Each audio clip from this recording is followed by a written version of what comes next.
Hi అండి. అందరికీ నమస్కారం. అందరు ఎలా ఉన్నారు? నేను బాగున్నాను. మీరు కూడా బాగుండాలని మనస్ఫూర్తిగా కోరుకుంటూ, ఇది కృష్ణాష్టమి రోజు వ్లాగ్ అండి. అందరికీ ముందుగా కృష్ణాష్టమి శుభాకాంక్షలు. అతి చిన్న వ్లాగ్ మీకు షేర్ చేస్తున్నాను. నాకు తోచినంతలో పండగనైతే చాలా బాగా చేసుకున్నాననే అనిపించింది. పండగకి ముందు రోజు నైట్ ఇదంతా డెకరేట్ చేసుకొని, పూజా రూమ్ అంతా నీట్‌గా క్లీన్ చేసుకున్నాను. డెకరేషన్ చేసిన బ్యాక్‌గ్రౌండ్‌లో విండో వచ్చింది. ఏదైనా లైట్‌గా షావల్ కానీ, ఆ క్లాత్ కానీ వేస్తే కనక బయట నుంచి మనకి ఎండనేది వచ్చేసి క్లాత్ కలర్ అంతా చేంజ్ అయిపోతుంది. ఆ లైటింగ్ అంతా ఫేడ్ ఔట్ అయిపోయి వీడియోలో గానీ మనకు మామూలుగా చూస్తే గనక కరెక్ట్‌గా కనిపించట్లేదు. ఇంకా ఏం చేద్దామా అని ఆలోచించి ఒక శారీ ఉండిందనమాట. మనము బ్యాక్‌గ్రౌండ్‌లోనే కదా అనేసి ఈ విధంగా రెడ్ కలర్ శారీనైతే బనారస్ శారీ ఈ విధంగా బ్యాక్‌గ్రౌండ్‌లో విండోకి అటాచ్ చేసుకొని కొన్ని ఆర్టిఫిషియల్ పూలమాలలను ఈ విధంగా డెకరేట్ చేసుకున్నాను. మధ్యలో ఆర్టిఫిషియల్ గ్రీన్ లీవ్స్ ఉంచుకొని లైట్‌గా లైటింగ్స్ వేసుకున్నాను. ఇరువైపులా వైట్ ముత్యాల్లాగా ఉంటాయి. పెద్ద బాల్స్‌తో కూడిన 2 గంటల్ని డెకరేట్ చేసుకున్న తర్వాత అప్పుడు కొంచెం కళగా అనిపించింది. కానీ నేను పూజంతా కంప్లీట్ అయిన తర్వాత ఇంకా ఎవరెవరు ఎలా చేసుకున్నారు అని లాస్ట్ ఇయర్ కానీ, బిఫోర్ లాస్ట్ ఇయర్ కానీ రీసెంట్‌గా కొన్ని షార్ట్స్ కూడా ఆహ్, ర రివీల్ చేశారు కొంతమంది. అసలు యూట్యూబ్‌లో ఎంత బాగా డెకరేట్ చేసుకున్నారంటే స్వామివారి పాదాలు కానీ ప్రతి ఒక్కటి అన్నమాట. చూస్తే 2 కళ్ళు సరిపోలేదు. ఇంకా నేను చేసుకున్నదైతే నాకే నథింగ్ అనిపించింది. బట్ మనము మనసు పెట్టి మనకు తోచినంత ఎంతో తృప్తిగా చేసుకున్నానులే అని అనిపించింది. వీడియో కోసమే కాదు. నాకు రియల్‌గా చూస్తే గనక అక్కడ పూజ గదిలో చాలా బాగా అనిపించింది. డెకరేషన్ కానీ, పూజ కానీ. బ్యాక్‌గ్రౌండ్‌లో ఈ విధంగా డెకరేట్ చేసుకున్న తర్వాత ఇంట్లో చాలా రకాల రాధాకృష్ణ పటాలు, విగ్రహాలు ఉన్నాయండి. చిన్న నుండి పెద్ద వరకి ఇలాగా చిన్ని కన్నయ్య, ఇంకా కృష్ణుడు రాధా సమేతంగా ఈ విధంగా చాలా ఉన్నాయి. ఇక్కడొచ్చేసి బ్రాస్ కాదు కానీ చాలా బావుంటుంది. కేరళలో తెచ్చుకున్నాను నేను కొన్ని ఐడిల్స్.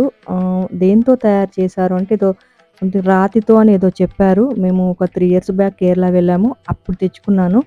జస్ట్ 150 అలా పడింది కానీ కార్వింగ్ కానీ గోల్డ్‌లో యాంటిక్ లుక్ వచ్చేట్టుగా కలర్ వేశారు. కలర్ పోతుందేమో అని అనుకున్నాను కానీ చాలా సార్లు వాష్ చేసి కృష్ణయ్యని చాలా సార్లు తులసమ్మ దగ్గర పెట్టుకొని అభిషేకాలు అలాగా చేసుకున్నా కూడా కలర్ అయితే అస్సలు పోలేదు. వాళ్ళు చెప్పినట్టుగానే చాలా బాగుంది విగ్రహం.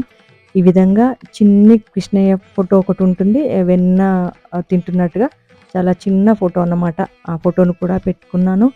ఇంకా ఈ కృష్ణుడి విగ్రహానికొచ్చేసి నేను పూజ చేసుకోవడానికి పెట్టుకున్నాను ఒక ప్లేట్‌లో. పువ్వులను అలాగా ఆయన పాదాల దగ్గర ఉంచుతూ శ్రీకృష్ణ అష్టోత్తర శతనామావళినైతే చదువుకున్నాను.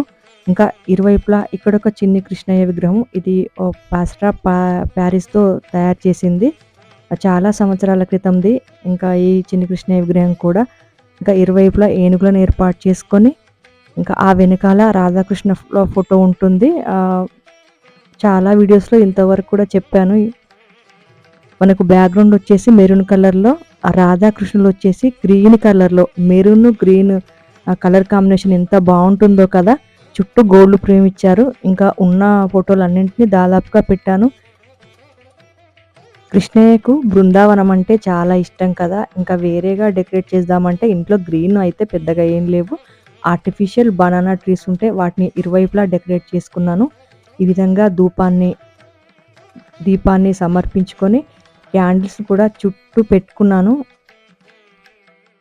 నాకు పెద్దగా డెకరేషన్స్ కానీ, ముగ్గులు కానీ రావు. ఇప్పుడిప్పుడే కొంచెం కొంచెంగా ట్రై చేస్తున్నాను. అయినా సరే పూజను చూసుకుంటే గనక ఎంత బాగా అనిపించిందో, మన స్వహస్తాలతో, మన సొంత ఆలోచనతో ఏదైనా ప్రిపేర్ చేసుకొని అది బాగా కనపడినట్లయితే ఆ సంతోషమే వేరేగా ఉంటుంది. నా ఆనందాన్నయితే మాటల్లో చెప్పలేను. ఇంకా ఎన్ని సార్లు చూసుకున్నానో. ఇంకా మేడిని కూడా పూలు తీసుకురమ్మంటే ముందు రోజు మార్కెట్‌కైతే వెళ్ళలేదు. రకరకాల ఫ్లవర్స్ తీసుకొనొచ్చింది. రకరకాల మందారాల్లో కలర్స్, నందివర్ధనం పూలు, గన్నేరు పూలను తీసుకొనొచ్చింది. ఇంకా ప్రసాదం చేయడానికైతే సెపరేట్‌గా ఏం ప్రిపేర్ చేయలేదు. ఇంట్లో డ్రై ఫ్రూట్స్ ఉంటే వాటిల్నే ఇంకా దేవుడి దగ్గర పెట్టి మనస్ఫూర్తిగా నమస్కరించుకున్నాను. మా ఇంట్లో మా వరకైతే ఆషాఢ మాసం, శ్రావణ మాసం చాలా స్పెషల్. ఎందుకంటే మా ఇద్దరి బాబుల పుట్టినరోజులు, మా వారి పుట్టినరోజు ఆషాఢం, శ్రావణంలోనే వస్తాయి. చిన్నబ్బాయి పుట్టినరోజు, మా వారి పుట్టినరోజు వచ్చేసైతే శ్రావణ మాసంలో ఉంటుంది కనుక మాకు చాలా స్పెషల్ అనే చెప్పొచ్చు శ్రావణ మాసం. పూజను ముగించుకున్న తర్వాత బ్రేక్‌ఫాస్ట్, కుకింగ్ అలాగా చేస్తూ మధ్య మధ్యలో వచ్చి కృష్ణయ్యను దీపాల వెలుగులో చూసుకుంటూ చాలా హ్యాపీగా అనిపించింది. మీరు కూడా కృష్ణాష్టమి పండుగను చాలా బాగా జరుపుకున్నారని అనుకుంటూ ఇవాల్టికి ఇంతేనండి వీడియో. మరో మంచి వీడియోతో మళ్ళీ కలుద్దాం. అంతవరకు బాయ్ అండి.